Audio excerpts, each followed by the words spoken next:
Gift Ostalos has hinted that there might be changes on the name of the party to Democratic Alternative in Zimbabwe, and it will be led by Nelson Chamisa. Welcome back to your channel. Please don't forget to like and subscribe. There is a lot that is happening in the political streets due to the fact that Sengezo Tshabangu was saying that Nelson Chamisa's face belongs to the party.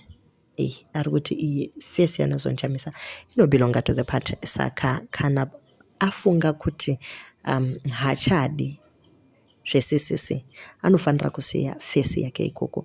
Saka ostalos nevamwe vakadaro vari kuhinta kuti zvinogona kungoita kuti vachinje kuenda kuenew party. Hanzi munhu wese kublue ndo kune rudo hashtag blue. Pane mahashtag akawanda. A lot of people have posted pictures vachiratidza kuti vari kufarira zviri kuitika izvi, kana zvichireva kuti CCC yacho yapindiwa ne a lot of people mu background If it means that they can change, then yes, it is right for them to change.